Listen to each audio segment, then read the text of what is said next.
British parliament میں جیسے کہتے ہیں نا کھپ پڑ گئی اس زمانے میں کہ تم نے اتنا بندہ مار دیا ہے تو برٹش امپیریلزم کی تو قبر کھود دی ہے تم لوگوں نے. ہر وہ چیز جو کہ ویلیویبل تھی اسے اٹھا کے شفٹ کر دیا گیا. ایک لیٹر ایک ایسا بھی ہمیں ہسٹری میں ملتا ہے کہ ایک کالا آفیسر نے اوپر لکھا کہ یہاں ایک سفید رنگ کی عمارت ہے, اس کے اوپر بہت سارا ماربل لگا ہوا ہے, اور اگر آپ کہیں تو یہ سارا ماربل بھی اکھڑوا کے ہم بھیج دیں آپ کے پاس. انڈیا اور پاکستان کے انفلوئنس ہو گیا نا کشمیر پہ. انڈیا اور پاکستان کے علاوہ اور کون سی فارن پاورز تھیں؟ اس ایریے کے اندر انٹرسٹ انٹرنیشنلی بھی بہت ہے. 500 کلومیٹر کا علاقہ آلریڈی آپ نے بارڈر ٹریٹی کے تحت چائنا کو دے دیا ہوا ہے. انہوں نے کہا ہے کہ ہم اس کا حصہ ہیں, جب بھی آپ اس کی سیٹلمنٹ کریں گے آپ ہمارے بغیر نہیں کر سکتے. اصل میں ہوا کیا تھا اور 65 کی جو جنگ تھی اس کے آؤٹ کمز کیا تھے؟ ان کے پارٹ پہ بلنڈرز ہیں, ہمارے پارٹ پہ بہت ساری غلطیاں ہیں. بہت زیادہ ایکسلریٹ نہیں کرتے اور یہ نہیں کہتے کہ ہم نے جیت لیا اور سارا کچھ کر لیا.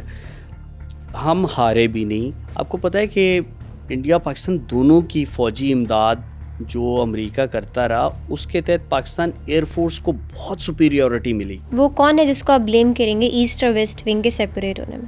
اس میں 3 لوگ ہیں بڑے احتیاط سے, بہت احتیاط سے. شیخ مجیب یا بھٹو یا اس ٹائم کے فوجی قیادت, یہ 3 تو مین کیریکٹر بنتے ہیں. بھٹو صاحب کو کہا گیا کہ آپ یہ پولینڈ کی قرارداد مان لیں, انہوں نے جذباتی ہو کے پیپر پھاڑے پھینکے, انہوں نے کہا گھاس کھا لیں گے, یہ کر لیں گے, وہ کر لیں گے. آج کے پوڈ کاسٹ میں ہمارے ساتھ موجود ہیں حسین عالم صاحب جو کہ ایک IR ایکسپرٹ ہے. ہم نے ان سے جانا کہ ایسے کون سے 5 ایونٹس تھے جنہوں نے پاکستان کو موٹیویٹ کیا کہ وہ ایک نیوکلیئر اسٹیٹ بنے. ہم نے ان سے یہ بھی جانا کہ برٹشرز اور ایسٹ انڈیا کمپنی کا سب کانٹیننٹ پہ کیا انفلوئنس تھا.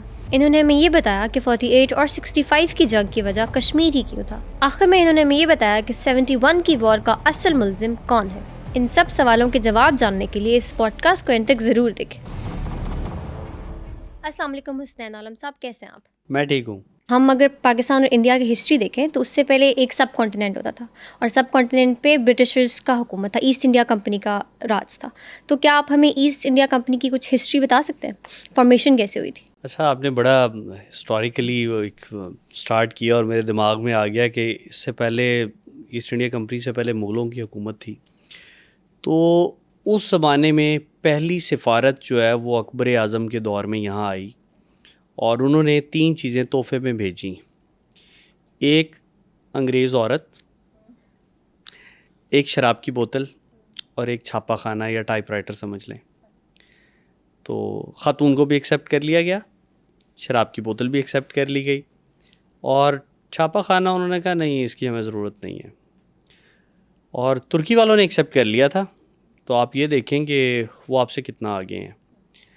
تو یہ آہستہ آہستہ ٹریڈ میشنز آتے رہے اور باقاعدہ 31 دسمبر 1600 یعنی آخری سال کا جو دن تھا 1600 کا, اس دن ایک پہلی یا سمجھ لیں ملٹی نیشنل کمپنی بنی جس نے ایسٹ انڈیز اور انڈیا اور موجودہ پاکستان اور بنگلہ دیش جو موجودہ ہے اور جو برما, میانمار, نیپال کے کچھ حصے یہاں تک ٹریڈ کرنی تھی. اور اس کے اندر باقاعدہ ملکہ برطانیہ نے اس ٹائم ان کو چارٹر دیا. جب چارٹر ملا تو ان کے وائجز آف ڈسکوری پوری دنیا میں اس ٹائم جاتے تھے. جو اس وقت یورپ فائنینشلی اتنا امیر نہیں تھا. وائجز آف ڈسکوری جو ہوتے تھے وہ مقاصد اس کا انلائٹنمنٹ, ٹریڈ, اپرچونٹیز دیکھنا. اور ہندوستان کے بارے میں تو یہ سنا گیا تھا کہ یہ سونے کی چڑیا, اور بعد میں انہوں نے پروف بھی کیا کہ یہ سونے کی چڑیا ہے. تو ایسٹ انڈیا کمپنی یہاں آئی تو تجارت کے لیے تھی. سورت کے مقام پر پہلی تجارتی کوٹھی یا ٹریڈ آفس انہوں نے بنایا, اور پھر آہستہ آہستہ وہ اتنے امیر طاقتور ہوتے گئے جس کے اندر تحفے, تحائف, دھونس, دھاندلی, چالاکی, مکر و فریب سارا کچھ چلتا رہا, یہاں تک کہ انہوں نے اپنی فوج بنا لی. یہ دنیا کی شاید واحد کمپنی تھی کہ جس نے ذاتی فوج بنائی, اور اس فوج نے ایک سمجھ لیں پورا ملک آہستہ آہستہ ہڑپ کر لیا. اور وہ زمانہ تھا کہ یہاں کے سیاسی حالات اور مغلوں کی آپس کی لڑائیاں اور لیٹسٹ ٹیکنالوجیز, علم جو ہیں ان کو بہت زیادہ ویلکم نہیں کیا جاتا اس ٹائم پہ. پچھلے ٹائم پہ ہوگا یا تھا بھی اور بہت زیادہ تھا, لیکن جب اپڈیٹ نہیں آپ کرتے, نیوی کی طرف اتنی توجہ نہیں تھی, ہندوستان سے باہر تو ان کے ہاں جانے کا تصور اتنا نہیں تھا. تو ہوتے ہوتے ایسٹ انڈیا کمپنی جب یہاں تجارت کی صورت میں اور پھر اپنی فوج اور پھر یہاں کے سیاسی حالات کی وجہ سے انوالو ہوتی گئی، اور الٹیمیٹ 1757 میں ایسٹ انڈیا کمپنی نے نواب سراج الدولہ کو شکست دے کر، اور بے شک اس کے اندر سازشیں بھی تھیں، میر جعفر کا نام ہے، باقی ہے، بعد میں میر قاسم کو بھی انہوں نے بنایا یا نواب، تو بنگال پر قبضہ کرنے کے بعد پھر یہ سلسلہ آہستہ آہستہ پورے ہندوستان میں چلتا گیا. اور مزے کی بات یہ ہے کہ صرف برٹش ایسٹ انڈیا کمپنی نہیں تھی، فرینچ ایسٹ انڈیا کمپنی بھی تھی، ڈچ کمپنیز بھی تھیں جو یہاں پہ مختلف جگہوں پہ انہوں نے قبضے بھی کیے. اور پھر ان کی اینگلو فرینچ وارز اور ڈچ وار جو تھے ان کے ساتھ بھی ان کی وارز ہوئیں، اور اپنی اپنی فوج بھی وہ لے کے آتے. تو یہاں کافی سٹارٹ میں لڑائیاں ہوئیں ان کی، اور اس کے بعد پھر ہندوستان کے اوپر انہوں نے قبضہ جما کے آگے بڑھنا شروع کیا. اور اس کے اندر ان کی علم، ان کی چالاکی، ان کا حاضر دماغ ہونا، اور ان کا اس کے ساتھ ساتھ تجارت میں اور تعلیم میں اور سپیریئر آرمامنٹ، یعنی اسلحہ ان کا بہتر تھا، بندوق اور اس کے استعمال سے واقف تھے، جبکہ یہ صرف تلواروں کے ساتھ تھے. تو یہ آہستہ تھا پھر وہ قبضہ ہو گیا. اور پھر یہ کیسے یہاں سے گئے، 1757 سے 1857 تک 100 سال کمپنی کی حکومت کہلاتی ہے. ایسٹ انڈیا کمپنی کی حکومت کہلاتی ہے. ایسٹ انڈیا کمپنی کی حکومت کے چلتے چلتے یہاں کے حالات بگڑنا شروع ہو گئے، اور اس لوگوں کے اندر چونکہ سیاسی طور پہ شعور آنے لگ گیا، لوگ کھڑے ہونا شروع ہو گئے، اور اخبارات اور خبریں پہنچنا شروع ہو گئیں. تو پھر الٹیمیٹ یہاں پر جس کو سپاہی میوٹنی یا آپ 1857 کی جنگ آزادی کہتے ہیں، ہمارے نزدیک وہ 1857 کی جنگ آزادی ہے. جنگ آزادی جو ہے وہ ناکام ہوئی، اور برٹش ایسٹ انڈیا کمپنی نے اس دوران بے شمار لوگ مارے، اور برٹش پارلیمنٹ میں جیسے کہتے ہیں نا کھپ پڑ گئی اس زمانے میں کہ تم نے اتنا بندہ مار دیا ہے، تو برٹش امپیریلزم کی تو قبر کھود دی ہے تم لوگوں نے. ٹھیک ہے، یہاں پہ ایکسپلائٹیشن بہت کی انہوں نے. یہاں سے آپ اس سے اندازہ لگائیں کہ ہر وہ چیز جو کہ ویلیویبل تھی اسے اٹھا کے شفٹ کر دیا گیا. کوہ نور، جس طرح کوہ نور ہے، یا ایک لیٹر ایک ایسا بھی ہمیں ہسٹری میں ملتا ہے کہ یہاں کے ایک اعلیٰ آفیسر نے اوپر لکھا کہ یہاں ایک سفید رنگ کی عمارت ہے، اس کے اوپر بہت سارا ماربل لگا ہوا ہے، اور اگر آپ کہیں تو یہ سارا ماربل بھی اکھڑوا کے ہم بھیج دیں آپ کے پاس، تو آپ کو اندازہ ہے وہ سفید عمارت تاج محل ہے. تو ذرا امیجن کریں نا، جیسے آصف جاہ کا مقبرہ ہے کہ اس کے اوپر کچھ بھی نہیں ہے، تو اسی طرح تاج محل بھی بالکل ایسے ہی ننگا بچا سا کھڑا ہوتا تو کیسا لگتا. دنیا کے 7 عجوبوں میں سے ایک ہے. تو انہوں نے کہا نہیں اس کی ضرورت نہیں ہے. تو یہاں ایکسپلائٹیشن لوگوں کی بہت کی گئی. لوگوں میں پھر سیاسی شعور اور نفرت، اور پھر وہ جو کلاس ڈسٹنکشن تھی اس کی وجہ سے لوگ کھڑے ہونا شروع ہو گئے. اور پھر وہ چونکہ ابھی مغل گورنمنٹ گئی نہیں تھی، اور لوگ سمجھتے تھے کہ یہ جو کمپنی ہے یہ ایک سب ایجنٹ ہے جو ریونیو کلیکٹ کرتے ہیں، اور لوکل انڈسٹری بالکل ہی برباد ہو گئی تھی. یہاں کا ٹوٹل سیٹ اپ انہوں نے چینج کرنا شروع کر دیا تھا، اور زیادہ مقصد تھا اکنامک ایکسپلائٹیشن، یہاں کے وسائل پر قبضہ. تو لوگ خلاف ہو گئے، جنگ آزادی ہوئی، اور اس کے اوپر قابو تو پا لیا. لیکن وہ ایسٹ انڈیا کمپنی کے دور کا خاتمہ، اور اس کو انڈین امپائر جو کہ ملکہ برطانیہ کے تحت تھی، اس کو ڈائریکٹ کراؤن کے تحت لے لیا گیا. اور آہستہ آہستہ چونکہ فائنینشیل کرپشن، باقی چیزیں، بینیفٹس، اور کمپنی کے حالات خراب ہو گئے ہوئے تھے، سیاسی طور پہ بھی صحیح نہیں تھی، تو الٹیمیٹ پھر ایسٹ انڈیا کمپنی کا دور ختم ہو گیا. اور پھر اگلے 90 ایئرس کے لیے ٹل 1947 1857 سے لے کے 1947 تک یہ دور ہے جس کو آپ ڈائریکٹ برٹش رول کہتے ہیں. ٹھیک ہے، مطلب اس ٹائم پہ East India company back and پہ آ گئی تھی، بیک اینڈ پہ، اور جو برٹش کراؤن کے تحت ملکہ برطانیہ نے اس کو اپنی کالونی قرار دیا، اور وہ ہندوستان کی ملکہ، اور پھر اس نے کیسرا ہند کا خطاب جو ہے وہ لے لیا. اور آنورڈ پھر بہت ساری چیزیں پھر انہیں واپس لینی پڑی. انہوں نے جو پرنسلی اسٹیٹس تھی انہیں بھی پروٹیکٹ کیا تھوڑا، اور انہوں نے کہا جی ہم مذہب میں بھی مداخلت نہیں کریں گے، چونکہ یہ ساتھ میں کچھ تھوڑا پریچنگ بھی کرتے تھے ایسٹ انڈیا کمپنی والے. وہ کلرجی کا بہت زیادہ رول تھا، لیٹر لکھے جاتے تھے. سر سید نے بھی لکھا ہے کہ ہمیں ایسے خط آتے تھے اول سرکاری ملازمین، اور بعد میں لگتا ہے کہ تمام رعایا کو کرستان ہونا پڑے گا.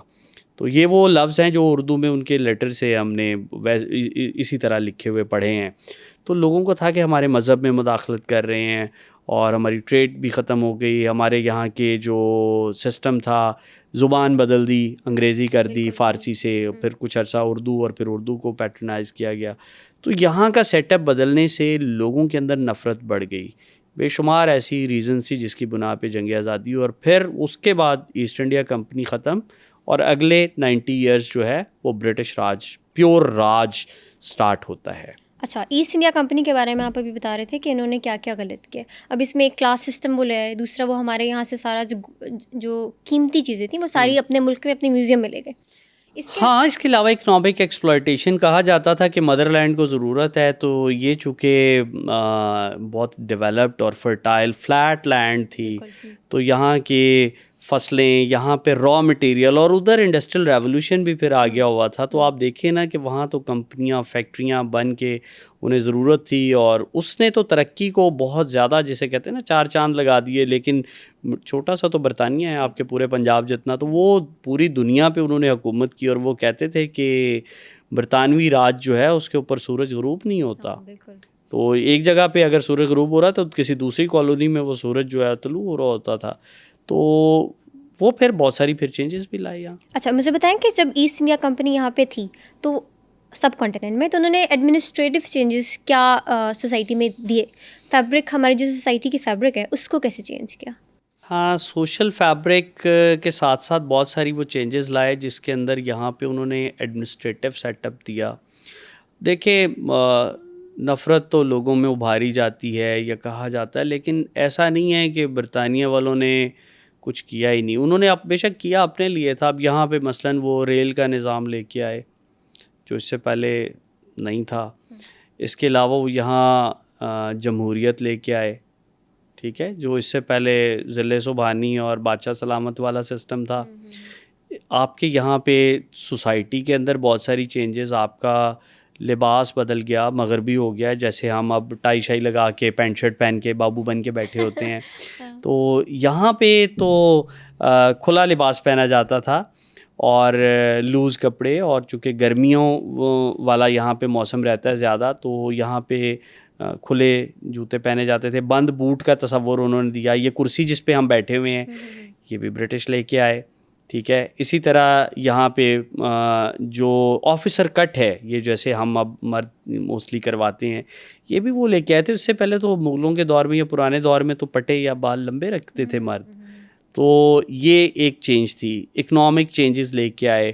اور ایک اور چیز ہے کہ انہوں نے یہاں پہ ایڈمنسٹریٹو سیٹ اپ اور لینڈ ریفارمز اور کالونی سسٹم جو ہے وہ ڈیولپ کیا. یہ پروفیسر علی عمران ہیں, لمس کے ریٹائرڈ پروفیسر, ان کی کتاب ہے British Punjab under imperialism 1885 to 1947. وہ بڑے ڈیٹیل سے انہوں نے لکھا ہے اس کے اوپر کہ کیسے انہوں نے سسٹم ڈیولپ کیا. دار سسٹم سٹارٹ کیا جو چوکی دار سے شروع ہوتا تھا, ٹھیک ہے, چوکی دار, پھر اوپر نمبردار گاؤں کی سطح پہ, پھر اس کے اوپر 2 گاؤں کے اوپر یا اس سے زیادہ کے اوپر پھر ذیلدار ہوتا تھا, ایک ذیل ہوتی تھی, ذیلدار, پھر آگے نائب تحصیلدار, تحصیلدار, اور اس کے ذریعے اسسٹنٹ کمشنر.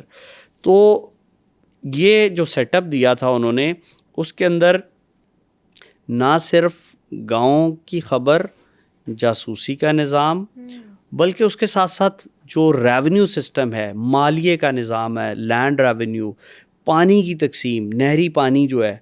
آج بھی گاؤں کے اندر اگر آپ پنجاب کی بات کریں تو لڑائی ہوتی تو کہتے ہیں اینے ساڈا پانی وڈ لیا. گاؤں کی سطح پہ اگر دیکھیں تو فصل کو پانی لگانا ایک بڑی امپورٹنٹ بات ہے. تو اس زمانے میں بھی وہ جو سسٹم تھا کہ مالیہ کا نظام, نہری نظام, اور جو یہاں کے گاؤں کا سیٹ اپ تھا, اس کے اندر انہوں نے سخت ایڈمنسٹریٹو کنٹرول رکھا ہوا تھا. اور یہ ان لوگوں کو جو ذیلدار وغیرہ ہوتے تھے یا نمبردار ہوتے تھے, انہیں سرکاری دفتروں میں کرسی دی جاتی تھی بیٹھنے کے لیے, ٹھیک ہے. وہ آج بھی اگر آپ کسی تھانے کچہری میں چلے جائیں اور آپ کو عزت سے کوئی ٹریٹ کر لے تو آپ کو لگتا ہے یہ بڑا وی آئی پی آدمی ہے. تو اس زمانے کے اندر تو پھر آپ دیکھیں کہ کتنا مضبوط ایڈمنسٹریٹو سیٹ اپ تھا. پھر انہوں نے کینال کالونی سسٹم کے تحت زمینیں الاٹ کیں لوکلز کو, جو کہ وفادار کلاس تھی, وفادار کلاس ڈیولپ کی. ان کے اندر آپ کے بے شمار پیر ہو سکتے ہیں, اس کے اندر آپ کی گدی نشین ہو سکتے ہیں, اس کے اندر آپ کے نواب ہو سکتے ہیں, اس کے اندر نواب بلکہ کریٹ کیے نا, کچھ تو جگیریں تھیں, کچھ انہوں نے لوگوں کو بانٹیں. بے شمار کہانیاں بھی ملتی ہیں کہ مجھے زمین چاہیے, گھوڑا دوڑاؤ, جتنی شام تک گھوڑا دوڑے گا اتنی زمین. یہ وفادار کلاس کریٹ کی, اور گھوڑی پال رقبے دیے جن کے تحت وہ گھوڑیاں پال کے ان کو دیتے تھے, لیکن بنیادی طور پہ ایک وفادار کلاس تھی, ایلیٹ کلاس اس زمانے کی. اور وہ وفادار اتنے ہوتے تھے کہ وہ فوجی بھرتی بھی کرواتے تھے اور خبریں بھی دیتے تھے. اور 1857 کی وار آف انڈیپینڈنس میں ان لوگوں نے گرفتاریاں کروائیں, خبریں دیں. تو 1857 کی وار آف انڈیپینڈنس کے بعد جو کالونیل پیریڈ ہے اس کے اندر تو برٹن جو ہے وہ بہت مضبوط ہو گیا تھا یہاں پہ. تو سوشل فیبرک چینج ہوا, ایڈمنسٹریٹو سیٹ اپ چینج ہوا, پولیٹیکل سیٹ اپ آیا, اور ساتھ میں ایک وفادار کلاس بھی آئی. اور پھر اگلے 90 ایئرس تک وہ سلسلہ چلتا رہا. اور ساتھ میں کچھ جو تعلیمی طور پہ چینجز آئی, انہوں نے بے شمار ادارے بنائے. آپ ایچ ایس این کالج دیکھ لیں, گورنمنٹ کالج دیکھ لیں, پنجاب یونیورسٹی دیکھ لیں, یا مختلف اور کانوینٹ دیکھ لیں. تو وہ سارے تعلیمی ادارے جو ویسٹرنائز ایجوکیشن اور ماڈرن ایجوکیشن ہے, وہ پازیٹیو نیگیٹو چیزیں ساتھ ساتھ چلیں. کہ آپ کی جو ماڈرن ایجوکیشن ہے, سائنٹیفک ایجوکیشن ہے, اس کو انہوں نے پروموٹ کیا, کنگ ایڈورڈ بنایا. ٹھیک ہے, تو تعلیمی طور پہ چینج آئی, معاشرے میں چینج آئی. پھر اسی طرح معاشی طور پہ ایکسپلائٹیشن بہت زیادہ تھی. ریل کے نظام, لوگ کہتے ہیں کہ جی انہوں نے ریل کا سسٹم دیا, یہاں کے لوگ ایک دوسرے سے کنیکٹ ہو گئے, اس سے بڑی پولیٹیکل کانشیسنیس آئی. میں نے کہا ہاں, لیکن ساتھ میں اکنامک ایکسپلائٹیشن کی صورت میں ہم نے اس کی پرائس بھی پے کی ہے. کہ یہاں سے فصلیں لے جاتے تھے اور کاٹن لے جاتے تھے, یا بارلے ہے, یا جو ویٹ ہے, اور اس کو food basket of the world بنایا انہوں نے. یہاں پہ بہترین, دنیا کا اس زمانے کا سب سے بڑا نہری نظام انگریزوں نے انٹروڈیوس کروایا اپنے مقصد کے لیے, لیکن اس کو ڈیولپ کیا, اور اس کے پازیٹیو نیگیٹو سارے موجود ہیں. تو آپ کی باتیں سننے سے لگ رہا ہے کہ جو ایسٹ انڈیا کمپنی تھی وہ ایک سب کانٹیننٹ ایز اے ہول کے اوپر نا ان کو لوٹ رہی تھی, رائٹ؟ تو ایسا کیا ہوا کہ پھر پارٹیشن کرنی پڑی, اور جب پارٹیشن ہونے لگی تو ایسٹ انڈیا کمپنی یا برٹشرز کا پاکستان اور انڈیا کو لے کے کیا فیوچر پلانس تھے؟ اچھا, سب سے پہلے تو یہ کہ ایسٹ انڈیا کمپنی جو ہے نا وہ وائپ آؤٹ کیوں ہو گئی, اور وہ ہم نے ڈسکس تھوڑا سا کیا بھی ہے. کہ ایک تو ان کے اپنے کمپنی کے فائنینشیل کرائسس, کچھ کمپنی نے یہاں پہ قتل و غارت بھی کی, وہ پہلے ڈسکس ہو چکا ہوا ہے. اور پھر الٹیمیٹ چونکہ ڈائریکٹ کراؤن کے انڈر آ گیا تو ایسٹ انڈیا کمپنی تو چلی گئی. یہاں لے کے انہوں نے لانگ سیٹلمنٹ تھی ان کی, کبھی اس زمانے میں تو سوچا بھی نہیں جا سکتا تھا کہ یہ چلے جائیں گے. ٹھیک ہے, یہ انہوں نے نہیں سوچا ہوا تھا. انہوں نے یہاں بڑی لانگ ٹرم پلاننگ کی, اور اس میں اکنامک آسپیکٹ سب سے پہلا تھا, چونکہ آئی تجارت کے لیے تھے. اور پھر اس تجارت میں یہاں کے لوگ, ان کی فوج میں سب سے زیادہ یہاں کے لوگ تھے, پنجابی تھے, پٹھان تھے, یا ان علاقوں کے لوگ تھے جو آپ کے ہلی ایریاز کے ہیں, چونکہ یہاں پر زمینیں بہت زیادہ فلیٹ نہیں ہیں, تو روزگار کے مواقع کم تھے. بلکہ آپ کا یہ جو پنڈ دادن خان, جیلم, چکوال سائڈ کے علاقے ہیں, یہاں پر تو انڈسٹری لگتی ہی نہیں تھی. یہاں سے بے شمار لوگ, ہر تقریباً اب بھی دیکھیں تو بے شمار آپ کے آرمی کے اندر جو لوگ ہیں وہ انہی ایریاز سے بھرتی کیے جاتے تھے. اور اس کے بعد پھر پوری دنیا میں جو 2 عالمی جنگیں ہوئیں اس کے اندر سب سے زیادہ کنٹریبیوشن انڈین آرمی ہوتی تھی. تو یہ وہ چیزیں تھیں جو چلتی رہیں, یہاں تک کہ لوگوں میں سیاسی شعور آنا شروع ہو گیا. لوگ پڑھنے لگے, لوگ برطانیہ جا کے پڑھ کے آتے تھے, ولایت پڑھ کے آتے تھے, اور اس کے ساتھ ساتھ اخبارات چھپنے لگے. ٹھیک ہے, اس کے علاوہ ریل گاڑی سے پھر تار برقی, آپ کے زمانے میں تو شاید آپ کو پتہ بھی نہیں ہوگا تار کیا ہوتی ہے, لیکن وہ ٹیلی گراف سسٹم تھا. ٹھیک ہے, ٹیلی گراف سسٹم, اس سے پورا ملک میں خبر ایک سے دوسری جگہ آنے جانے لگی. تو اس سے لوگوں کو پتہ لگ گیا کہ ایک جگہ پہ کیا ہو رہا ہے اور دوسری جگہ کے کیا ہونا ہے. تو اس سے پھر ہوتا یہ گیا کہ لوگ کانشیس ہو گئے, سیاسی نظریات کی ڈیولپمنٹ ہوئی اور ان پولیٹیکل آئیڈیالوجیز کو لے کے لوگوں نے اسٹرگل شروع کر دی. اور ہوتے ہوتے ہوتے ہوتے آپ 1939 میں جب سیکنڈ ورلڈ وار ہوتی ہے تو اس زمانے میں یہاں کے سیاسی حالات اتنے بگڑ چکے تھے کہ 1940 میں آپ کی لاہور ریزولوشن ہوتی ہے جس میں کہا جاتا ہے کہ ہم اس کی پارٹیشن چاہتے ہیں, مسلمانوں کے لیے آپ کو ایک الگ وطن چاہیے. اور ٹو نیشن تھیوری کا کانسیپٹ وہ تو خیر پہلے سے چلا آ رہا تھا, بے شمار لوگ اس کو نہیں بھی مانتے کہ مطلب کیسے پاسبل ہے کہ آپ دو قومیں, جبکہ قوم کا تو ایک پیرامیٹر ہی اور ہے پولیٹیکل سائنس میں. لیکن بہرحال ہم مانتے ہیں بینگ مسلم آپ ایک سیپریٹ نیشن تھے اور آپ کی چیزیں مختلف تھیں. تو یہ جب ڈیمانڈ کر دی گئی تو اس دوران ابھی تک ان کو پتہ تھا کہ ہم چونکہ جنگ چھیڑ چکے ہیں اور یہ ایک انٹرنیشنل ورلڈ وار ہے, تو اس کے تحت انہوں نے آفرز دینی شروع کی. اور 1942 کا جو کرپس مشن ہے وہ بے شمار چیزیں آفر کرتا نظر آتا ہے آپ کو کہ ہم آپ کو ڈومینین اسٹیٹس دے دیں گے, یعنی آپ کو انٹرنلی خود مختار کر دیں گے, اور پھر وہ ساتھ میں آپ کو کہتا ہے کہ آپ جنگ کے خاتمے کے اوپر ایک نیا کانسٹیٹیوشن بنا لیں گے, اور ایون یہاں تک کہ اگر آپ علیحدہ ہونا چاہیں 10 سال کے بعد تو آپ علیحدہ ہو جائیں. ٹھیک ہے, اور اس کو پھر مسلم لیگ اور جناح صاحب نے بھی نہیں مانا اور کانگریس نے بھی نہیں مانا, کہ یا وہ تو کہتے تھے کانگریس والے کہ آپ ابھی آزادی دیں, اور یہ کہتے تھے کہ آپ ڈائریکٹ مطالبہ پاکستان کو مانیں. تو وہ نہیں ہوا, اور یہ پانسا تب پلٹتا ہے جب امریکہ پرل ہاربر کے اوپر حملہ ہوتا ہے. امریکہ ڈائریکٹ اس جنگ میں انوالو ہوتا ہے اور وہ یہ نعرہ لگا کے آتا ہے کہ ہم جو سپریسڈ نیشنز ہیں, پسی ہوئی قومیں ہیں, ہم ان کی حمایت کے لیے آگے آئے ہیں.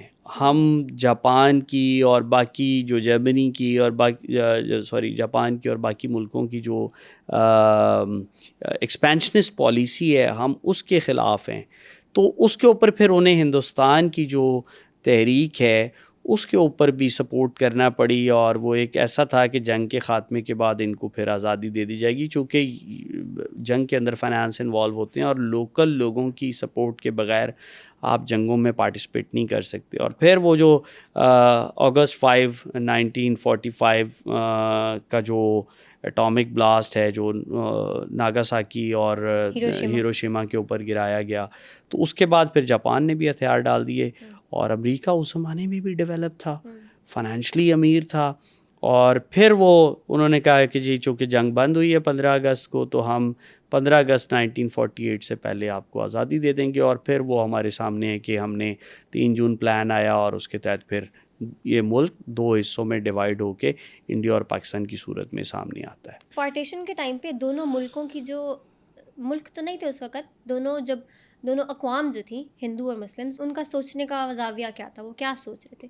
جو ان کو لیڈ کرے تھے, اس طرف گاندھی صاحب تھے, اس طرف جناح صاحب تھے, ان لوگوں کی سوچ کیا تھی؟ why were they so eager to have their lands separated? Was it just because of the religious dispute? It was not only a religious dispute, it was more than religion. ابھی ہم جذباتی ہو کے تو ضرور کہتے ہیں, یا ہم being Muslim mostly we are majority, so we claim Islam was the main component, but there were other factors, financial factor تھے, سوشل فیکٹرز تھے, اور ایک پالیسی جسے بہت سارے ہسٹورینز تو نہیں مانتے کہ برطانیہ کی کوئی پالیسی تھی کہ پھوٹ ڈالو اور حکومت کرو, ڈیوائڈ اینڈ رول, بٹ کسی حد تک وہ تھی بھی, کیونکہ انہوں نے کافی سارے لوگوں کو ساتھ رکھا ہوا تھا, ادھر والے کو بھی ادھر والے کو بھی, اور وہ ڈیوائڈ اینڈ رول کی پالیسی کے تحت جو انڈین پوائنٹ آف ویو ہے وہ تو یہی کہتے ہیں کہ برطانیہ کی یہ پالیسی تھی ڈیوائڈ اینڈ رول, اور اس کو بھارت ماتا کو جی کاٹ دیا اور بانٹ دیا. جبکہ مسلمان جو تھے وہ کہہ رہے تھے کہ یہ ہمارا جو سوشل سٹرکچر ہے, ہمارا جو سوشل فیبرک ہے, ہمارا جو لیونگ ہے, وہ 1000 سال سے زیادہ ہم ان کے ساتھ رہے ہیں. بے شک ہم اب ویسٹرن کپڑے بھی پہنتے ہیں, ہم بہت ساری جگہوں پہ لینینٹ ہیں, لیکن کچھ چیزیں جس کے اوپر ہم کمپرومائز نہیں کرتے ایز اے نیشن, تو وہ اس ٹائم بھی وہی تھا. چونکہ اس سے پہلے برٹش ایسٹ انڈیا کمپنی کے آنے سے پہلے ہم یہاں حکمران تھے, تو اس ٹائم تک تو اتنا زیادہ ریفٹ نہیں تھی. اکبر کے دور میں تھوڑا سا ہو گیا کہ وہ ہندو رانیوں کے انفلوئنس تھا, اور اس کی صلح کل کی پالیسی تھی, ٹھیک ہے, یا باقی مغلوں کی بھی صلح کل کی پالیسی تھی, تو یہ چلتا رہا. بٹ جیسے ہی مغلوں کی گورنمنٹ ختم ہوتی ہے, انگریز آتے ہیں, تو جو ہندو میجورٹی تھی انہوں نے اپنے میجورٹی ہونے کا فائدہ اٹھاتے ہوئے وہ یہ کر دیا, اور پھر وہ 37 کی کانگریس منسٹریز کے جو 2 سال ہیں 39 تک, اس نے ان کو بتا دیا تھا کہ اگر انگریز چلا گیا تو ہم تمہارا یہ حال کریں گے. وہ 2 ایئرس اس فلم کا ٹریلر تھا جو آگے پھر چلتی رہنی تھی, کیونکہ انہوں نے پرماننٹ میجورٹی میں رہنا تھا ہندوؤں نے, اور آپ نے پرماننٹ مائنورٹی میں رہنا تھا. تو یہ آپ کو اگر آپ اس کو ڈیلے بھی کر دیتے نا 47 سے, تو زیادہ سے زیادہ 15-20 سال اور لگنے تھے. آگے اگر ہم بنگلہ دیش کی بات کریں تو وہ بھی ایسا ہی ہے کہ اگر آپ 20 سال اس کو ڈیلے کر دیتے تو شاید انہوں نے بھی الگ ہونا ہی تھا. تو چونکہ یہ تقسیم در تقسیم کا عمل ہے تو اس کو پھر ایکسیپٹ کر لینا چاہیے کہ یہ ہونا ہی تھا. آج ہم کہیں کہ ہم اکھنڈ بھارت چاہتے ہیں, اگر انڈین سائڈ سے دیکھا جائے, یا پاکستانی کہتے ہیں ہم لال قلعہ دلی کے اوپر چلے جائیں گے, تو انٹرنیشنل ریلیشنز میں یا ورلڈ پالیٹکس میں یہ کچھ نظر نہیں آتا کہ آپ کسی سوورن اسٹیٹ پہ جا کے قبضہ کر کے سارے بیٹھ جائیں. اب وہ پاسبل نہیں ہے. انڈیا اور پاکستان کے بیچ میں باؤنڈری لگ گئی ہے, اور باؤنڈری کے بعد مائیگریشن سٹارٹ ہوگی. اب مائیگریشن جب ہو رہی ہے تو ہم نے یہ کہانیاں سنی ہیں کہ بہت زیادہ وائلنس تھی. ٹرین پہ جب لوگ آتے تھے تو پوری فیملی کو مرڈر کر دیا جاتا تھا. اب یہ والے سارے انسیڈنسز ہیں, ان کا لانگ ٹرم دونوں ملکوں کی جو اقوام تھیں ان کی سوچ پہ کیا امپیکٹ آیا؟ ہمیں یہ سمجھایا یا ہم سمجھتے ہیں کہ نہیں یہ شروع سے اکٹھے نہیں تھے, لیکن اتنا برا بھی نہیں تھا. ہندوؤں نان مسلمس کے ساتھ آپ کا مذہب بھی کہتا ہے, اور یہ ایک بڑی لبرل سی سوسائٹی تھی ہندوستان کی, اکٹھے رہنے والی, اور بہت ساری چیزیں ان میں کامن بھی تھیں. یا لباس میں دیکھ لیں, کھانوں میں دیکھ لیں, ایک سوچ میں آپ دیکھیں, سوچ بھی ایسی ہے. اب میں انگلینڈ امریکہ رہ کے آیا ہوں تو میں دیکھتا ہوں کہ انڈین اور پاکستانیوں کی سوچ اور لیونگ انگلینڈ اور امریکہ میں رہ کے بھی بڑی مشکل سے چینج ہوتی ہے. وہ ویسا ہی ایکٹ کرتے ہیں جیسا یہاں ایکٹ کرتے ہیں, ویسا ہی کرتے ہیں بہت ساری چیزوں میں اس کی ڈیٹیل میں نہیں جانا چاہتا.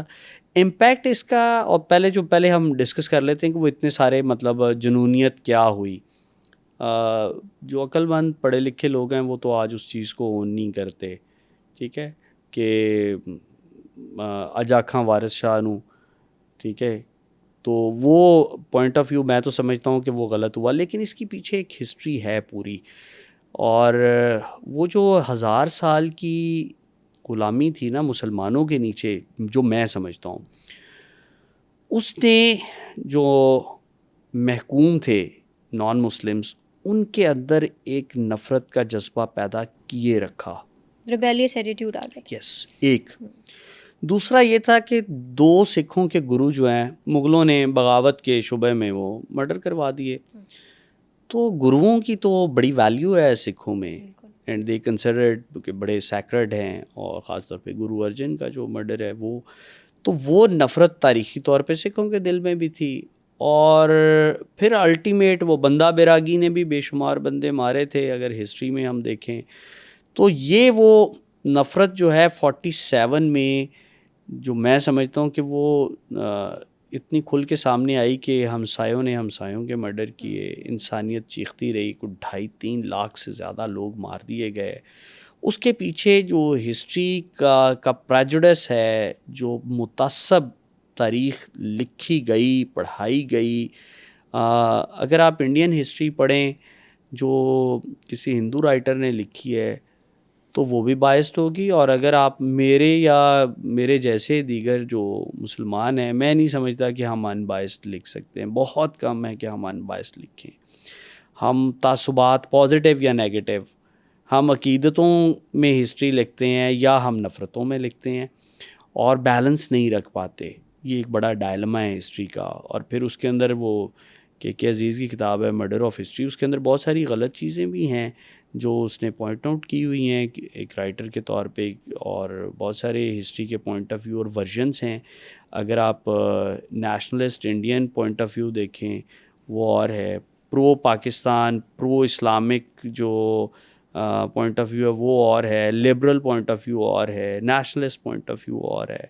تو وہ نفرت جو ہے وہ اس ٹائم نکلی, اور اس کے امپیکٹ آج بھی ہیں کہ آپ 4 جنگیں لڑ چکے ہیں, سٹل 70-80% آبادی کے پاس دونوں ملکوں میں پینے کا صاف پانی نہیں ہے.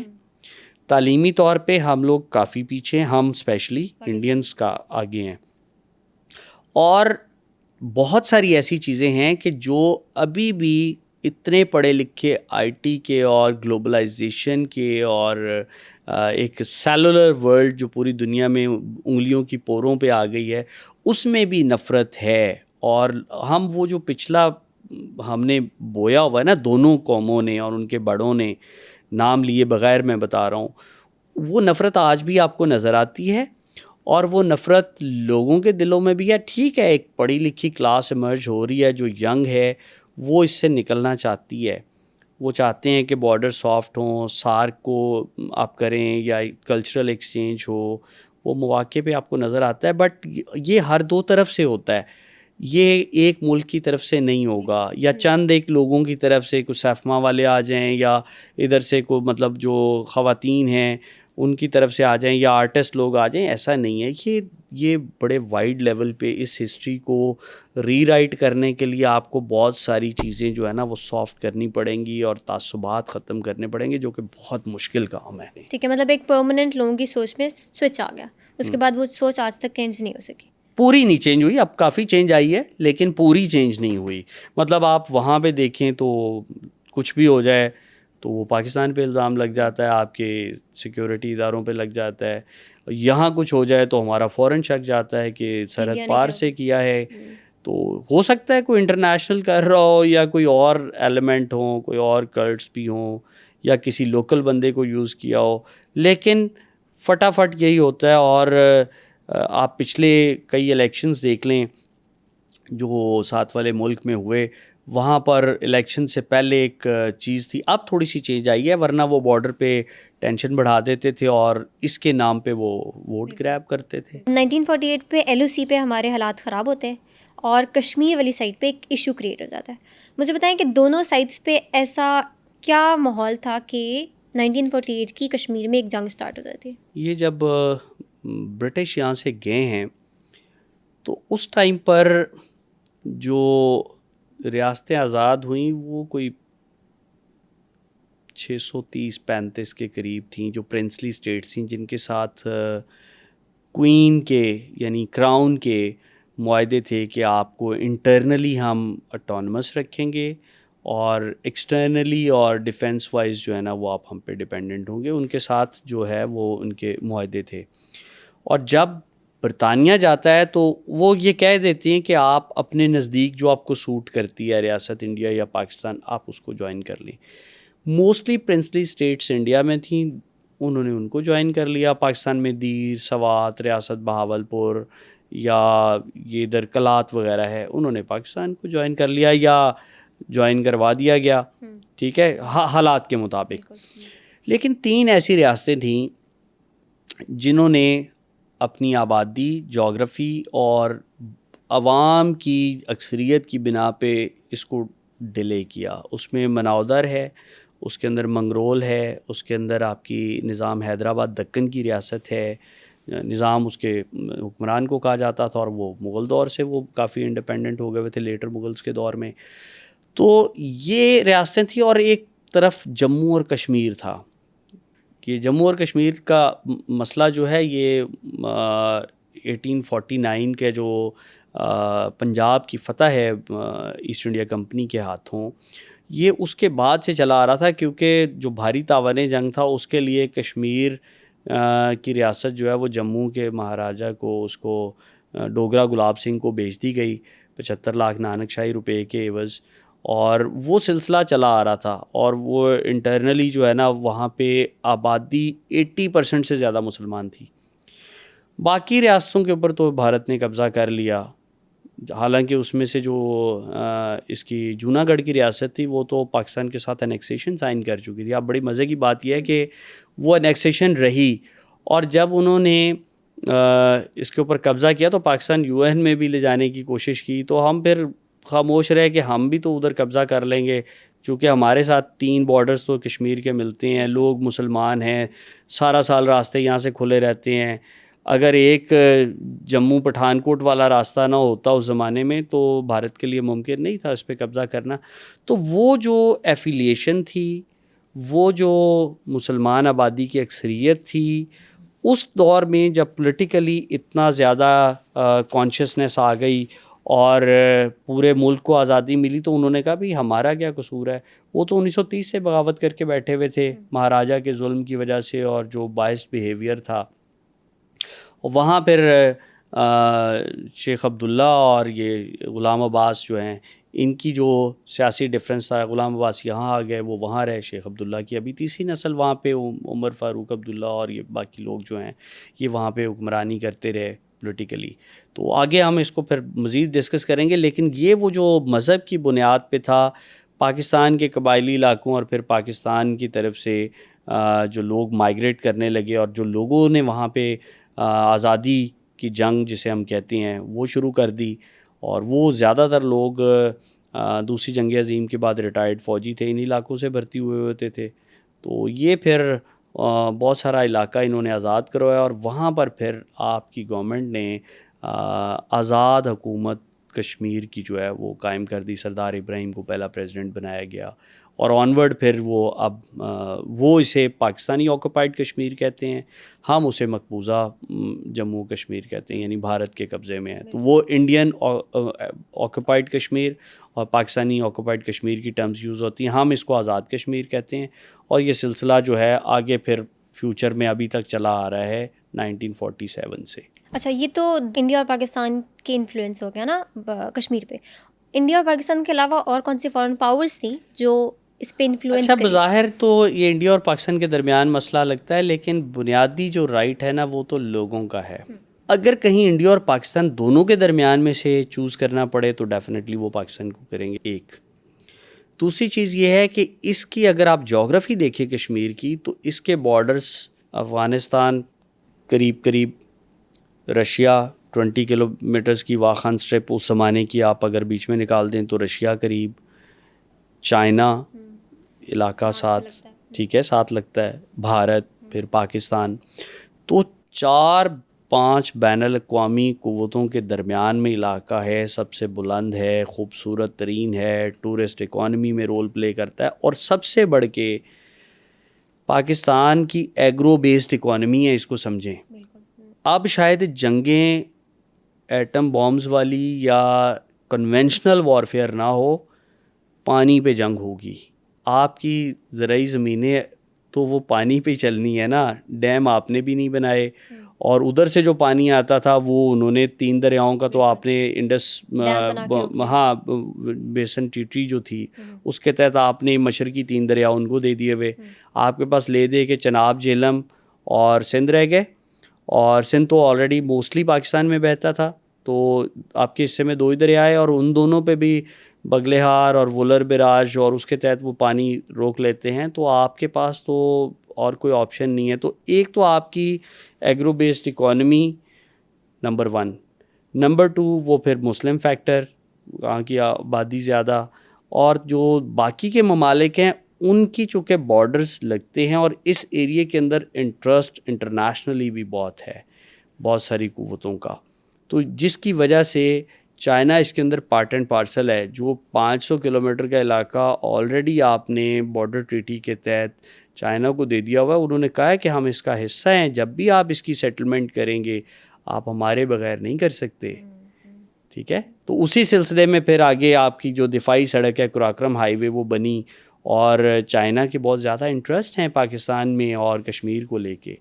تو ایسا نہیں ہے کہ صرف انڈیا اور پاکستان ہے, اس کے اندر بین الاقوامی طاقتیں جو ہیں انوالو ہیں. یو ایس اے اور رشیا کا کوئی رول ہے کشمیر کو ایک ایشو 2 کنٹریز کے بیچ میں کریٹ رکھنے کا, تاکہ ان دونوں کے بیچ میں اکنامک ڈیولپمنٹ نہ ہو سکے؟ Do you think U S and Russia has some role? اچھا, یہ ایک نا ایک ڈفرینٹ سی بات ہے جو اس سارے کانٹیکس کے اندر نا ہے تو بڑی ڈفرینٹ سی, لیکن اگر آپ کہتی ہیں نا کہ وہ ڈیولپمنٹ ہی چاہتے تو دونوں طرف, انڈیا اور پاکستان دونوں طرف, میں یہ سمجھتا ہوں کہ امریکہ نے, آپ بڑی حیران ہوں گے کہ نئی نسل بھی سن رہی ہے, امریکہ نے آپ کی ہمیشہ ہیلپ کی.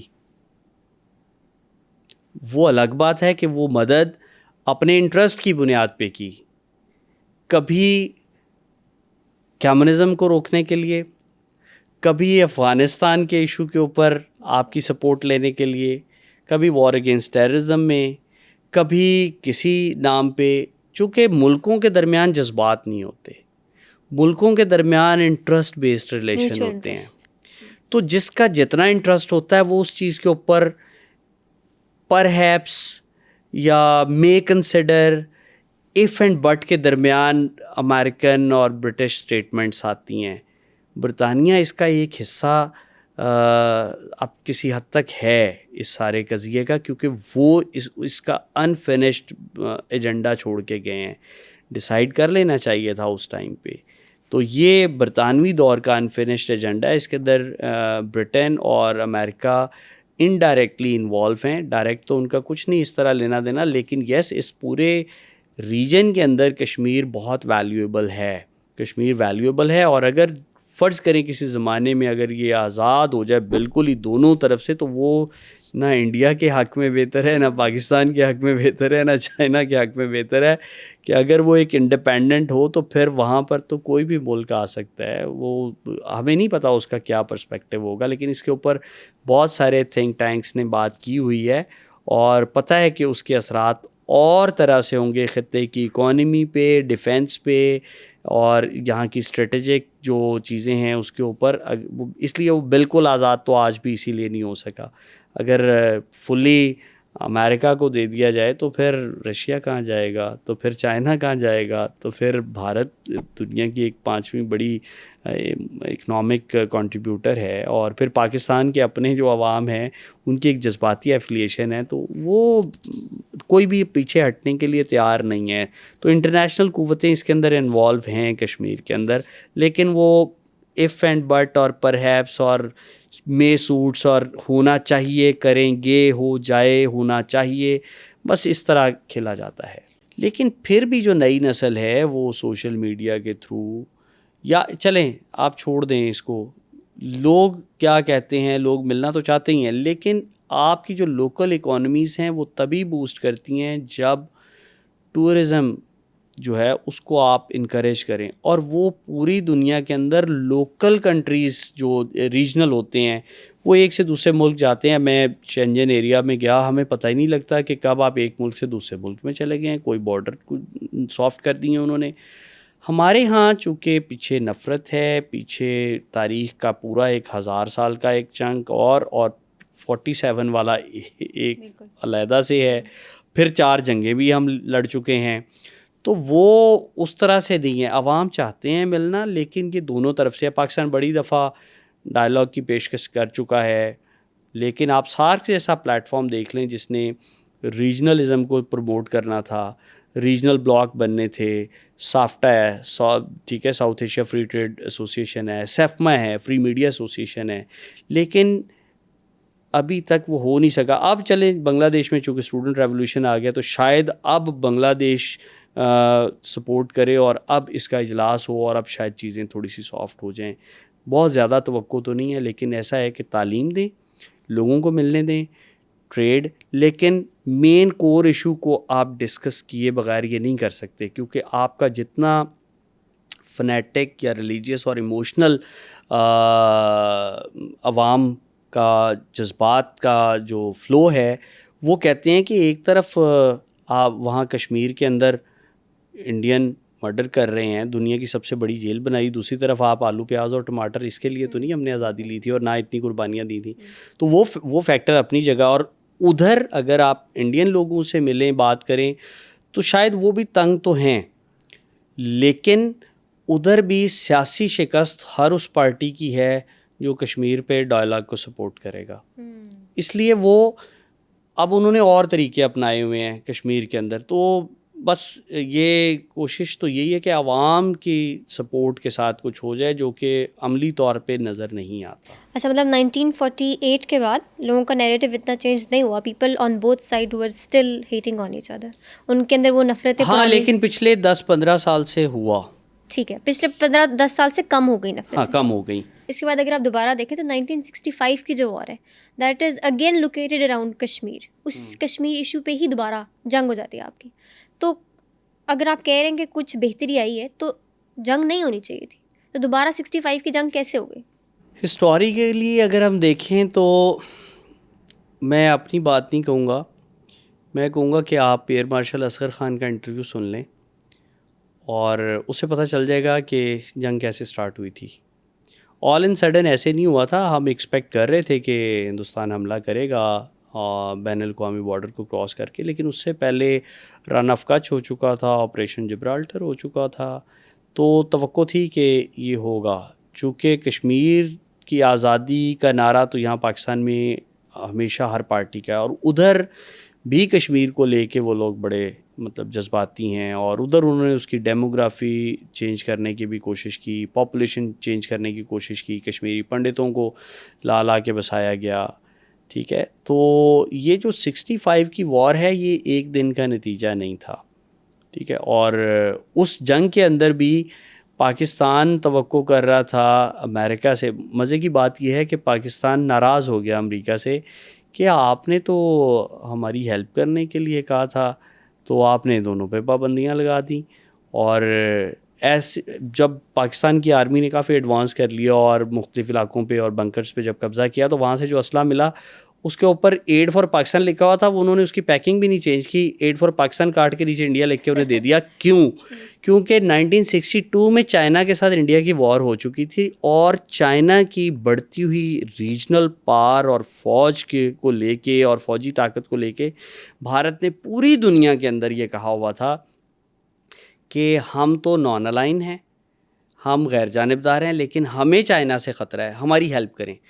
تو کیا امریکہ اور کیا مغربی دنیا ان سب نے ہیلپ آؤٹ کیا, اور چونکہ اس سے پہلے ٹینشن ٹسل چل رہی تھیں تو اٹیک کر دیا انہوں نے.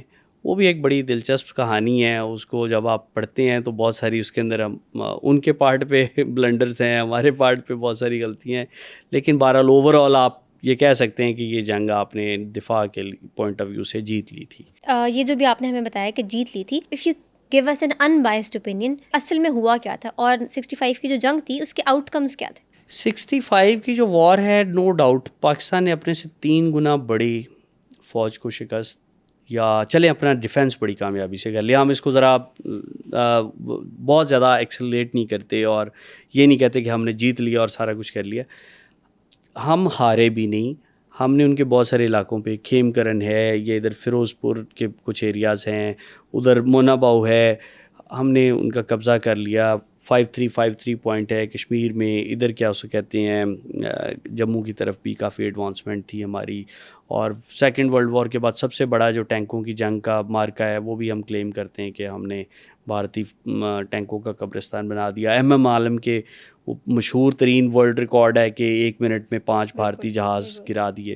آپ کو پتہ ہے کہ انڈیا پاکستان دونوں کی فوجی امداد جو امریکہ کرتا رہا, اس کے تحت پاکستان ایئر فورس کو بہت سپیریورٹی ملی, کیونکہ یہ جو ادھر وار تھی اس کی ویتنام والی, اس کے بعد امریکہ جاتے بہت سی چیزیں اسکریپ کر گیا تھا.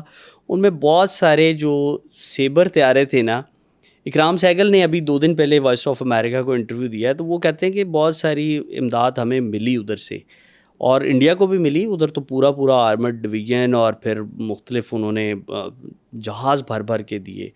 مقصد صرف یہ تھا کہ آپ رشیا کو روکیں, نمبر 1. نمبر 2, پاکستان کے ساتھ چونکہ 2 معاہدے آلریڈی ہو چکے ہوئے تھے, 2 معاہدے پاکستان کے ساتھ ہو چکے ہوئے تھے. ایک ان کا امریکن انفلوئنسڈ وہ معاہدے تھے, ٹھیک ہے, جس کے اندر 1955 اور 56 کے جو 2 معاہدے تھے, اس کے تحت یہ طے پایا تھا کہ پاکستان ایک الائے ہے. تو وہ جب جنگ سٹارٹ ہوتی ہے تو اس کے اندر پاکستان بہت زیادہ جاتا ہے, لیکن 17 دن بعد چین کی انٹروینشن ہوتی ہے, اور اس انٹروینشن کے بعد آپ کی سیز فائر ہو جاتی ہے. اور پھر الزام جو بھٹو صاحب نے لگایا تھا ایوب خان کے اوپر کہ انہوں نے تاشقند میں ایک خفیہ معاہدہ کیا ہے اور بہت سارے علاقے واپس کر دیے ہیں, جس سے ہم میدان میں جیتی ہوئی جنگ, یہ ان کے بقول میدان میں جیتی ہوئی جنگ جو ہے ٹیبل ٹاک پہ ہار گئے. اور اس کے بعد پھر بھٹو صاحب کی پارٹی کا رائز ہوتا ہے, بلکہ وہ سامنے آتے ہیں اور نئی پارٹی بنا لیتے ہیں, ریزائن کرتے ہیں اس ٹائم, لیکن پھر 2 مہینے بعد وہ ان کا ریزائن ایکسیپٹ ہوتا ہے اور پھر وہ نئی پارٹی بناتے ہیں. اور پاکستان میں نئی پالیٹکس اس 65 کی وار کے بعد جنم لیتی ہے, اور آپ کے ایسٹ پاکستان کے ساتھ بھی ڈفرینسز شروع ہو جاتے ہیں. وہ کہتے ہیں آپ نے ہمیں ان کے اوپر چھوڑ دیا تھا, اور امریکہ جو ہے اس کے ساتھ آپ کی کوئی ایک تھوڑا سا ناراضگی ہو جاتی کہ آپ نے ہماری ہیلپ نہیں کی. چائنا آپ کھل کے آپ کی ہیلپ کو آتا ہے. تو آپ ریجن میں ایک نیا اس 65 کے بعد جو ہے نا وہ سلسلہ شروع ہوتا ہے. انڈیا کے کیا چینجز ہے, سوسائٹل چینجز کیا آیا تھا؟ پاکستان کی تو آپ نے بتا دیا. انڈیا میں سوسائٹی چینج یہ آئی تھی کہ وہاں کے لوگ اس چیز کو برداشت نہیں کر پائے. فار ایگزامپل میں آپ کو قدرت اللہ شہاب کی کتاب میں سے بھی بتاتا ہوں, اور BBC کی رپورٹس بھی دیکھ لیں کہ وہ بڑی مزے کی بات ہے کہ پرسوں میں 6 ستمبر کو اپنے اسٹوڈنٹس کو یہ 65 کی وار کے حوالے سے بتا رہا تھا کہ جو اومنی بس یا ڈبل ڈیکر بس ہوتی تھی لاہور میں چلتی تھی, ہسٹری کے پوائنٹ آف ویو سے بتا رہا ہوں, تو وہ جو میرے والد بتاتے ہیں کہ آخری بس جو لاہور سے جاتی تھی باٹا پور, جہاں باٹا فیکٹری ہے, تو وہ رات کو وہیں رک جاتے تھے, ڈرائیور کنڈکٹر اس میں سو جاتے تھے, اور صبح وہاں سے جو ارد گرد کے دیہات سے لوگ آتے تھے, 65 پرانا زمانہ ہے, وہ آ کے بس میں بیٹھتے تھے اور صبح صبح بس یہاں آ جاتی تھی. اب وہ 65 کی وار جس دن 6 ستمبر کو سٹارٹ ہوتی ہے تو وہ BRB تک تو آگے ہوئے تھے. انہوں نے آ کے ڈرائیور اور کنڈکٹر کو مارا پیٹا اور اٹھا کے بس سمیت اس کو لے گئے, اور وہ دلی لے گئے. اور ٹھیک ہے, یہاں پہ پھر ظاہر ہے ریگولر آرمی بھی آ گئی, اور انہوں نے پھر ان کو روکا, اور BRB کا پل اڑا دیا گیا, اور پل کے دوسری طرف میجر عزیز بھٹی کی وہ سارا آپ نے پڑھا ہوگا. وہ لے گئے بس, اور وہاں جا کر انہوں نے BBC پہ خبر چلوا دی کہ ہماری فوج نے لاہور پہ قبضہ کر لیا ہے, اور ہمارے فوجی جو انارکلی میں شاپنگ کر رہے ہیں یا مطلب گھوم رہے ہیں, اور جم خانہ میں ہم نے شام میں چائے پینی ہے, تو ہم تو فتح کا جشن منا رہے ہیں. تو جو اس زمانے میں انٹرنیٹ اور اس طرح TV ڈائریکٹ تو نہیں, لائیو نہیں ہوتے تھے اتنے, تو وہ خبر جب وہ بس چلتی ہوئی BBC نے دکھا دی تو جو پاکستان سے باہر ہیں بقول قدرت اللہ شاپ کے, ہم تو رونے والے ہو گئے کہ بھئی لاہور پہ قبضہ ہو گیا. لیکن وہ پھر ہم نے 3 دن اور پھر 17 دن ہم نے چلایا. وہ الگ بات ہے کہ اس کے بہت سارے پھر اینڈ پہ 17 دن میں ہمارے پاس بھی کیپیسٹی اتنی نہیں رہی تھی, تو پھر چائنا نے ہیلپ آؤٹ کیا. لیکن وہاں پہ لوگوں میں فرسٹریشن انڈیا میں آ گئی کہ آپ نے ہمیں بتایا تھا, ہم نے تو قبضہ کر لیا, جبکہ یہاں پہ تو لاشیں آ رہی ہیں. اس کا پھر رزلٹ انہوں نے 71 میں اور طریقے سے نکالا. جو آپ نیکسٹ آپ کا مطلب ہماری جو ڈسکشن ہو سکتی ہے وہ 71 ہو سکتی ہے کہ وہ پھر ایگزیکٹ 5-6 سال کے بعد پھر وہاں کیا ہوا. بالکل, ہم 71 پہ ہی آتے ہیں. اب آپ نے جس طرح ایکسپلین کیا کہ 65 کی وار کے بعد ہی ایسٹ اور ویسٹ ونگ جو پاکستان کا تھا ان میں ایک ڈرفٹ آ گیا تھا کہ آپ نے ہمیں انڈیا کے حوالے چھوڑ دیا. Was this the main reason for the war of 71؟ نہیں, 71 کو اگر ہم دیکھیں تو اس کے پیچھے بہت ساری پولیٹیکل, بہت ساری غلطیاں ہمارے پارٹ پہ, بہت ساری انٹرنیشنل انٹرونشنز, ہندوستان کی بہت ساری سازشیں, اور یس جو بنگال کے عوام ہیں. آج آپ یہ جو اسٹوڈنٹ ریولوشن کی بات بنگلہ دیش کی کرتے ہیں, تو تعلیمی طور پہ تو وہ ہم سے بہت آگے تھے, تب بھی آگے تھے. آپ بات کرتے ہیں کہ 71 میں وہ علیحدہ ہو گئے یا وار ہوئی تو انہوں نے ہمارا ساتھ نہیں دیا. بات یہ ہے کہ وہ کہتے ہیں 65 کی وار میں آپ نے تو یہاں پہ تھوڑی سی فوج اور ایئر فورس کی تھوڑی سی تعداد رکھی ہوئی تھی, اور آپ نے تو ہمیں بھارت کے حوالے کر دیا ہوا تھا ایک قسم کا, آپ نے اس طریقے سے نہیں کیا. لیکن پیچھے اگر ہم جائیں تو تعلیمی طور پہ آگے, اور مغل دور میں بنگال سب سے زرخیز اور تجارت میں بہت آگے صوبہ, انٹلیکچولی بہت آگے, اور سیاسی طور پہ بہت آگے. اس کی ریزن کیا ہے؟ ابھی ہم نے ڈسکس کرنا شروع کیا تھا کہ انہوں نے غلامی دیکھی بنگال میں 1757 سے 1857 تک, 100 سال ہم سے زیادہ. پورا ہندوستان غلام بنتا ہے 1857 میں, بنگال غلام بنتا ہے 1757 میں.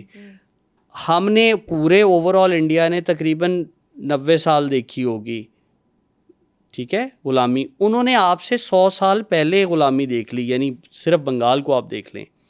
تو جتنی دیر آپ غلام زیادہ رہتے ہیں, آپ کے اندر آزادی کی سوچ, تڑپ, کمپیریزن اور کانشیسنس زیادہ آ جاتی. تو وہ کانشیس زیادہ تھے, پہلی بات. دوسری بات یہ ہے, مسلم لیگ کہاں بنتی ہے؟ ڈھاکہ میں.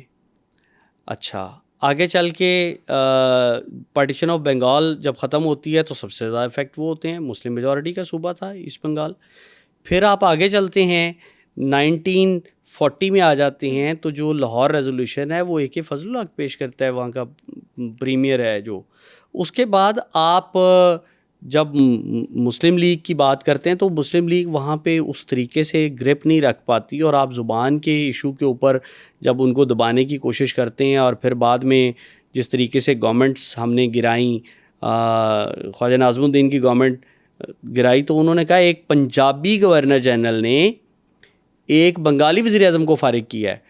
تو سیاسی طور پہ رفٹس چل رہی تھیں، کانشیس بھی وہ زیادہ تھے. پھر ان کا خیال تھا کہ جیسے ہی برطانیہ سے آزادی ملے گی تو ہمارے معاشی مسائل بھی حل ہو جائیں گے، ہم بڑا گڈی گڈی چلیں گے، اور چونکہ تعداد ہماری زیادہ ہے تو ہمارا رائٹ بھی ہے. لیکن ہم نے ان چیزوں کو، ان ناراضگیوں کو ایڈریس نہیں کیا، کیٹر نہیں کیا. اور ہوتے ہوتے بھائی 30% آبادی وہاں پہ ہندو تھی ایسٹ پاکستان میں. پھر ہندو ٹیچرز کا بہت بڑا رول تھا پوائزن کرنے میں.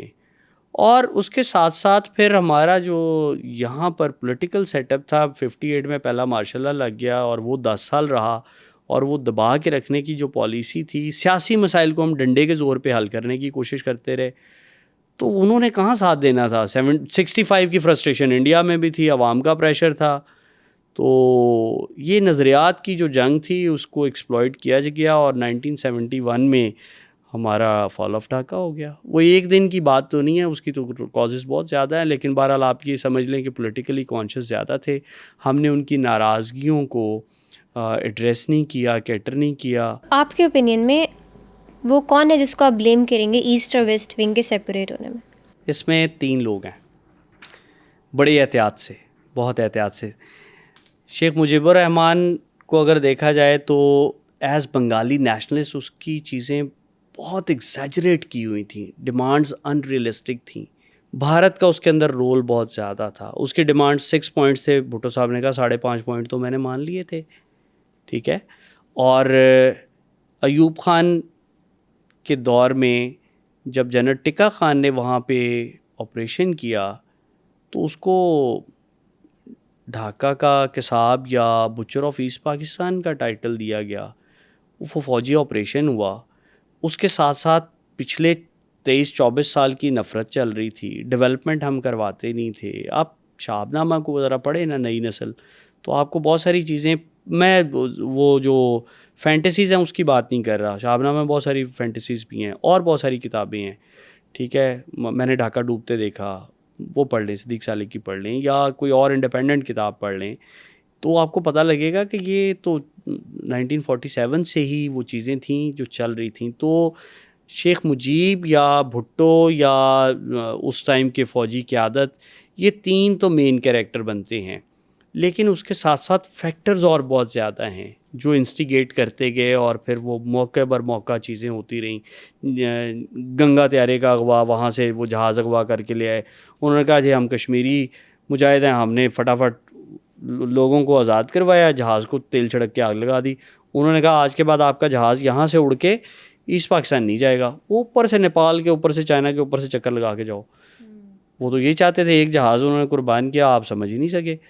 تو یہ کافی ساری چیزیں تھیں. پھر مکتی بانی بن گئی. پاکستان کے 2 جو ریجمنٹ تھیں، ایک ایسٹ بنگال ریجمنٹ تھی اور دوسری بنگال ریجمنٹ جسے کہتے تھے، اور ایسٹ پاکستان رائفلز، وہ بغاوت کر دی انہوں نے.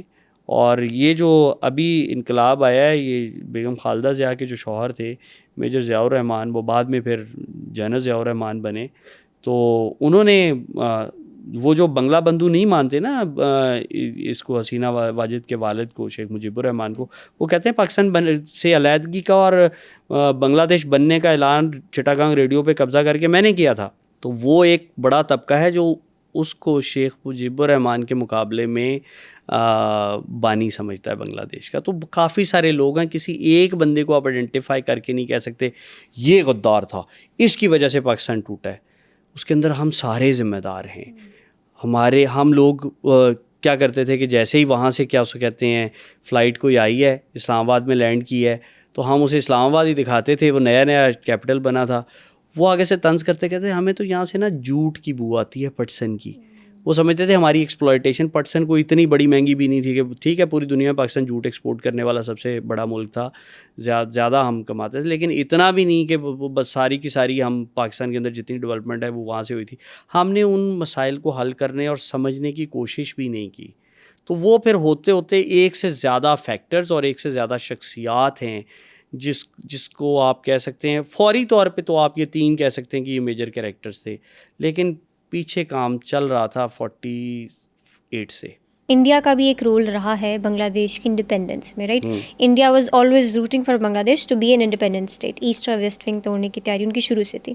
Would you blame India for the separation of 2 wings? Yes definitely, میں دوبارہ کہوں گا ڈیفینیٹلی. وہ ویٹ کر رہے تھے اور انہوں نے 24 سال اس پہ کام کیا.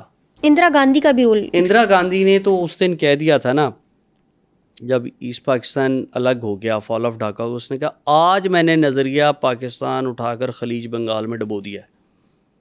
نظریے نہیں ڈوبتے. بے شمار لوگ جو ہیں ابھی سن رہے ہیں وہ بعد میں کہیں گے کہ نہیں ایسا نہیں ہے، اور وہ اس کو مطلب ڈس ایگری کریں گے میرے سے. نظریوں پہ قومیں رہتی ہیں، ٹھیک ہے.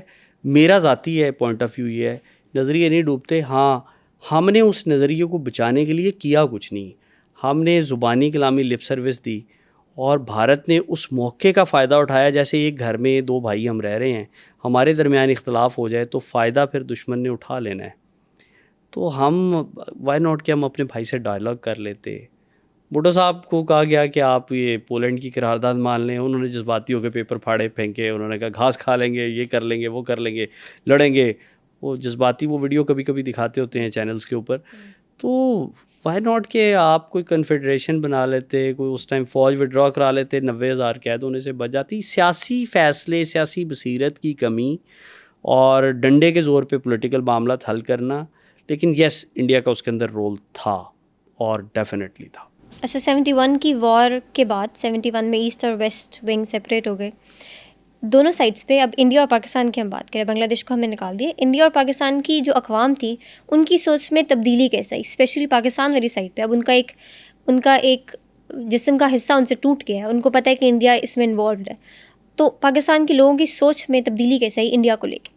فوری طور پہ تو تبدیلی کوئی نہیں آئی تھی. ہم جو میں نے پڑھا اور سنا لوگوں سے، دوستوں، بڑوں سے، بزرگوں سے، اور جو ڈاکومنٹس اور جو ہسٹری پڑھی، وہ تو کہتے ہیں کہ عوام بڑے ڈیسپریٹ ہو گئے تھے، مایوس ہو گئے تھے، مظاہرے ہوئے.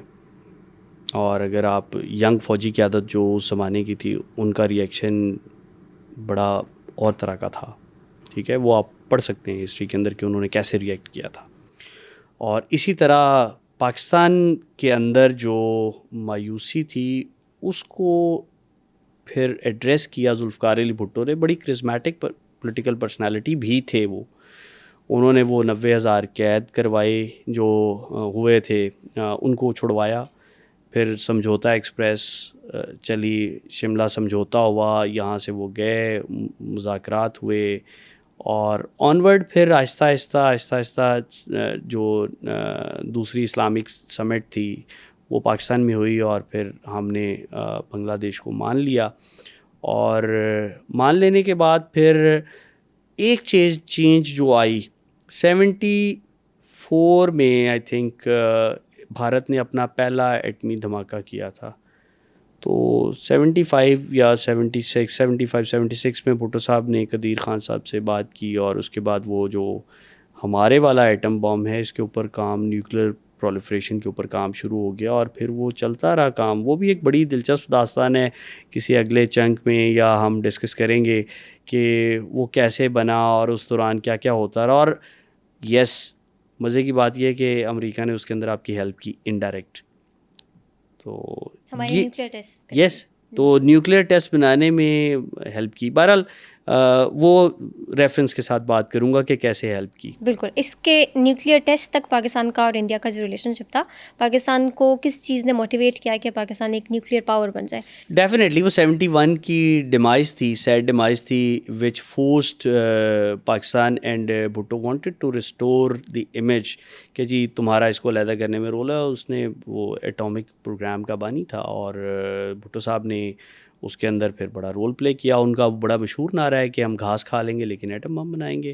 اور وہ جو آپ پوچھ رہی تھیں کہ 71 کے بعد کیا چینج آئی، ہم ایٹم بم بنانے کی طرف آ گئے. ہم نے کہا ہم ایٹم بم بنائیں گے، پھر ہم نے بم بنا لیا. اچھا، تو آج ہم نے ڈسکس کیا کہ پاکستان کو کون کون سی ایسی ایونٹس تھے جنہوں نے موٹیویٹ کیا کہ ہم ایک نیوکلیئر پاور بن جائیں. تو آج کا ہم پوڈ کاسٹ یہاں پہ ختم کرتے ہیں. انشاءاللہ نیکسٹ پوڈ کاسٹ میں ہم آپ سے نیوکلیئر ٹیسٹ کے بعد والے سارے ایونٹس پہ ڈسکشن کریں گے. ہاں وہ ہم ضرور ڈسکس کریں گے. ضرور. Thank you so much sir, it was lovely talking to you. Thank you very much.